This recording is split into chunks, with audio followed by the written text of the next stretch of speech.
Picture this. You've made it to your station. You're in Chicago, and it's your first time riding the Pink Line.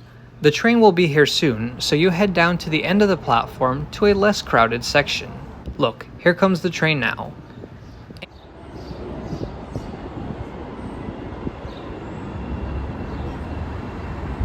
You run and barely make it. Why are these trains so short? Surely a train in the third largest city in the US should be longer than 4 cars? It rarely ever happens, but the CTA Pink Line does occasionally run with 8-car trains. These trains may be standard length on other lines, but they're double size on the Pink Line. Recently, we were lucky enough to witness this while we were in Chicago. Today, we chase these trains, and we answer questions like, why are they normally so short? Why were they extended? And why does the Pink Line exist anyway? Around the world, there are multiple ways to name a transit line. Perhaps the most common naming convention is to use numbers or letters. Examples include New York, Seattle, and a majority of cities in Europe and China.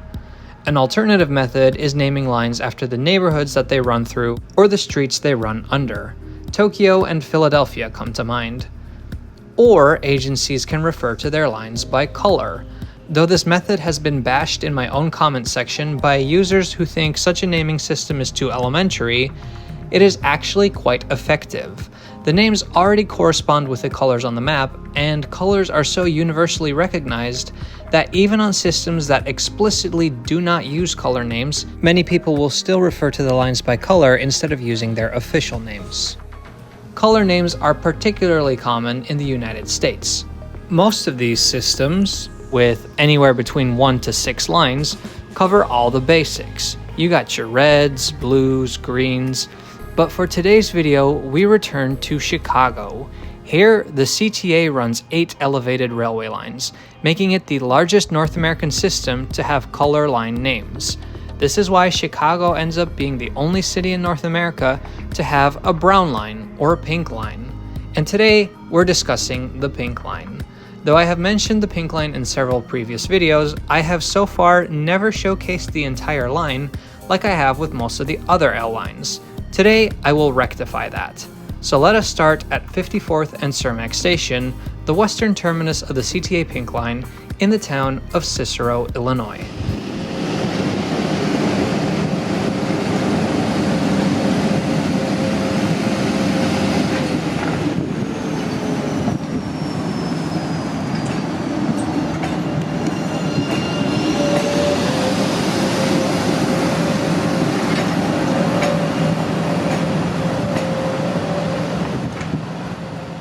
54th and Cermak is perhaps the most unusual of any terminus station on the L.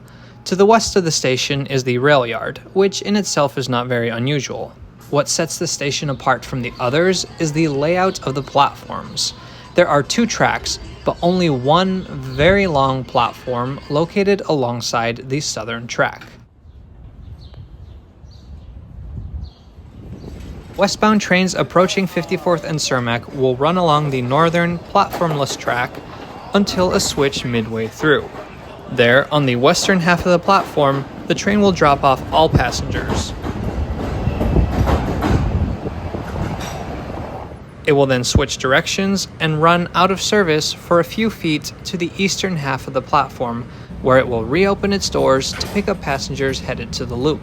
Well, normally the trains run between the 2 halves of the station empty, but if you've befriended one of the operators, you might be lucky enough to be let on board before everybody else.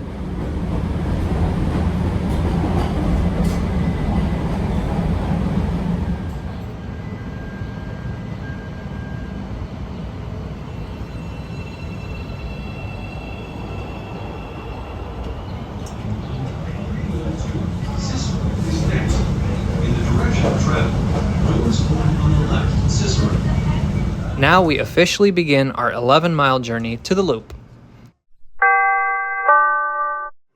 No, your eyes do not deceive you. The Pink Line has several railroad crossings. The line runs at grade until right before Pulaski Station, making it one of 4 Chicago L lines to have level crossings. The other 3 lines are the brown, yellow, and purple lines.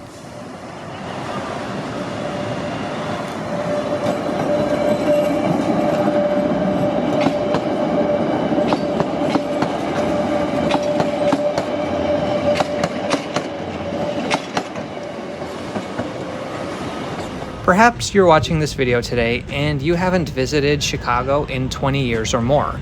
You may be scratching your head and thinking to yourself, I don't remember Chicago having a Pink Line. Am I going crazy? No, you're not. The Pink Line is the newest of the 8 Chicago L lines, having opened in June of 2006. Except that is a bit of a misleading statement. This is Cicero.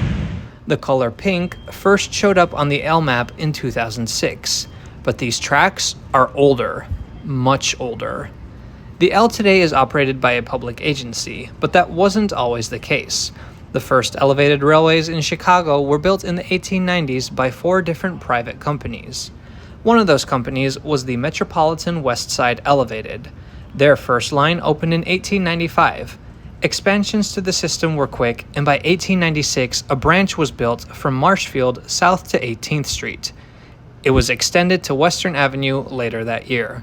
By 1924, what was then called the Douglas Park branch reached its full length, traveling all the way west to Oak Park Avenue.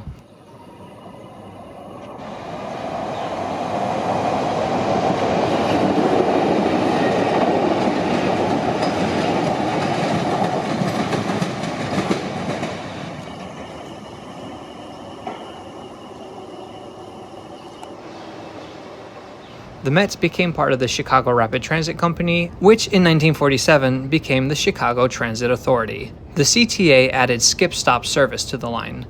Trains labeled A would only stop at A stations, and trains labeled B would only stop at B stations, except of course stations where all trains stopped. There were also 3 stations on the line that had such low ridership that they were only served by a special train every half hour during the day and every 15 minutes during rush hour. The 1950s brought the greatest changes that the Douglas branch had seen to date. Not only was the Douglas branch shortened to 54th and Cermak in 1952, the partial service stations were closed as well. Furthermore, the U.S. was captured by highway fever. Chicago was no exception. Entire neighborhoods were bulldozed for the construction of interstate highways. For the former Metropolitan West Side Elevated, the branch north to Logan Square had already closed because trains were now using a subway tunnel. Part of those tracks, however, were never dismantled, but instead became a non-revenue track known as the Paulina Connector. I just happened to see it.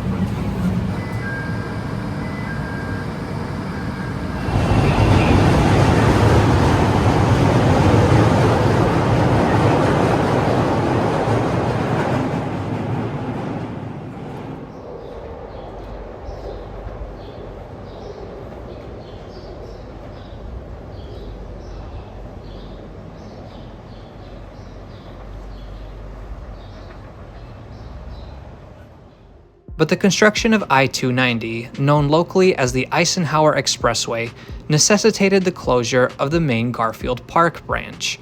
What had once been an elevated railway was converted into a transit line running in the highway median. This didn't happen overnight, however. Douglas Park branch trains used the Paulina Connector to connect to the Lake Street Elevated. A new junction was built so that trains could turn east and travel to the loop.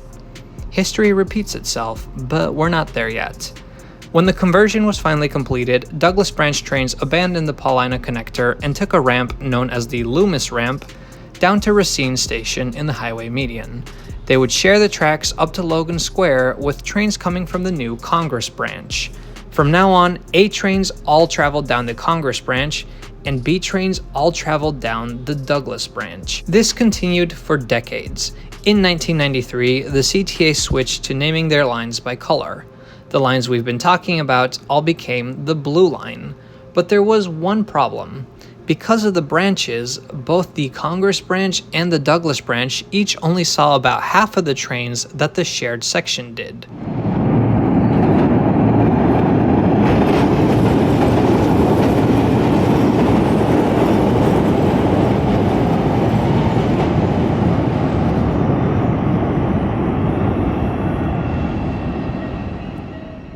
Things got worse and worse for the Douglas branch. In 1998, weekend service was cut completely. The state of the infrastructure was also deteriorating fast. Ridership plummeted as well, to an average weekday ridership of only 9,000 for the entire branch. Fortunately, policymakers recognized the importance of the branch, and in 2002, a $500 million scheme to improve the entire branch was set into motion. All the stations on the branch were completely renovated and made accessible. In January 2005, Blue Line trains began running on a fully renovated Douglas branch. Weekend service was restored as well.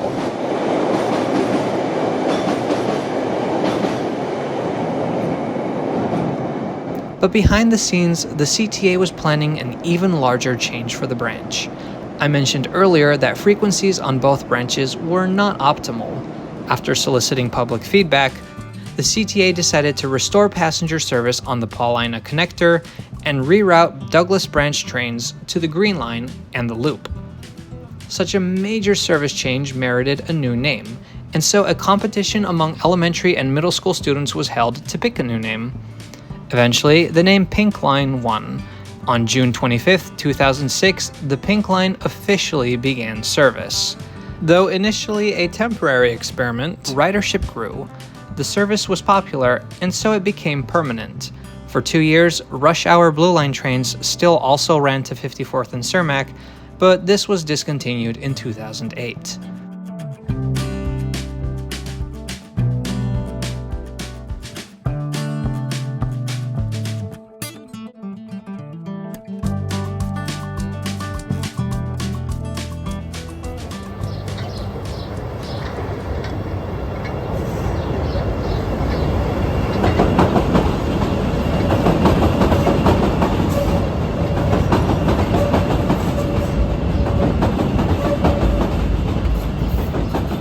The first station that the Pink and Green Line trains share is Ashland.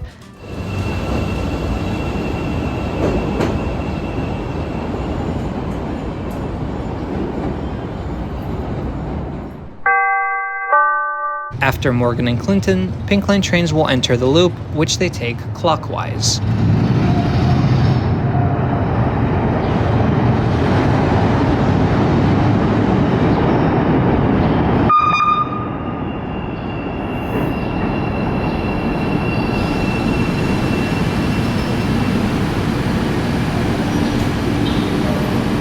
Green Line trains are 6 cars long, but Pink Line trains are only 4 cars long. Pink Line service is exclusively operated by 5000 series trains, which were built between 2009 and 2015 by Bombardier.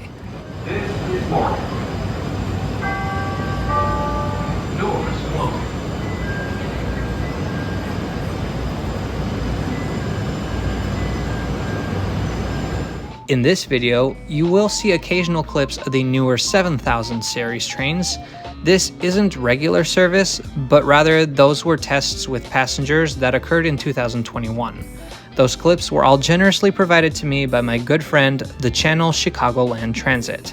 I could not have done this video without his help, so be sure to check out his channel and subscribe.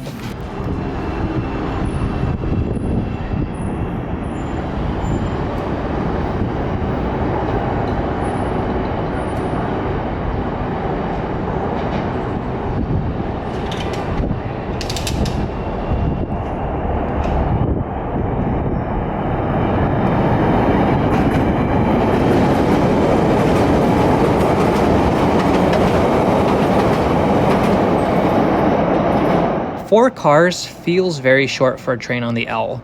Only the yellow line uses shorter trains, since those are only 2 cars. Green and purple lines have 6-car trains, and all the rest are 8-car trains. In fact, they're even considering extending red line trains to 10 cars eventually. When the Pink Line opened in 2006, it had the second lowest ridership of any L line, behind only the yellow line. It still trends towards the lower end of the spectrum, but until the pandemic, ridership did grow significantly, from 12,000 average weekday riders in 2006 to over 18,000 in 2015. Now, I'm not entirely well versed in the CTA's equipment availability, but it seems that such growth should warrant longer trains, especially considering some of the abysmal wait times that we've grown used to on the system. It seems to me that this is a matter of will among leadership rather than something out of necessity. After all, the platforms are long enough to accommodate longer trains. How do I know this? Well, I was most recently in Chicago on May 25th of 2024, and at around 8 p.m., this 8-car Leviathan rolled out of the yard at 54th and Cermak.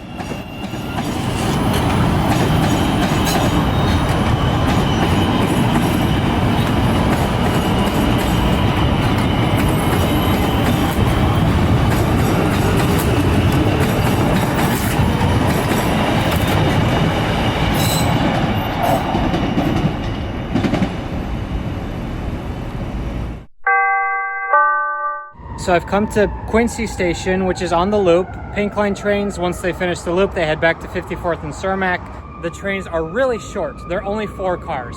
And it has happened many times that I forget that and I'm standing at the edge of the platform, a Pink Line shows up and I have to run to make it before the doors close. Well, tonight they are running Pink Line trains as 8-car sets. I've never seen that before, so I knew I had to get one on video. Yes, this is an occurrence that gets Chicago rail fans quite excited. 8-car trains on the Pink Line. When you're used to seeing short, stubby little trains on a line, it can be quite surreal to see a full-size consist like this.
So why was the Pink Line operating 8-car trains that evening? Well, that weekend, Grant Park in downtown Chicago hosted the Sueños Music Festival. This festival celebrates Latin American music genres like reggaeton and Latin trap. The neighborhoods that the Pink Line runs through are home to many people with Latin American heritage. The Sueños Festival generates a lot of rides from the Pink Line corridor into downtown Chicago. To accommodate the anticipated crowds, the CTA ran some Pink Line trains at full strength.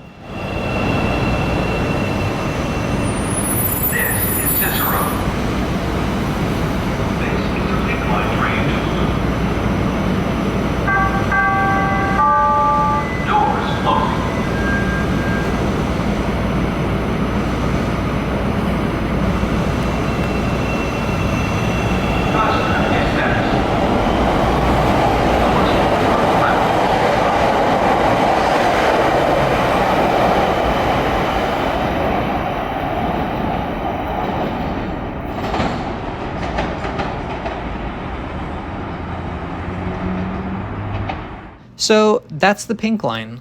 All the L lines have a long and fascinating history, but perhaps no line has gone through such a roller coaster of events as the Pink Line has. Hopefully, post-pandemic, ridership continues to grow. And as the CTA receives more and more new trains, my hope is that growing ridership will lead to longer trains in the future. But in the meantime, we might have to wait until the next festival. Thank you so much for watching. If you enjoyed this video, subscribe to Trains Are Awesome, and we'll see you next time.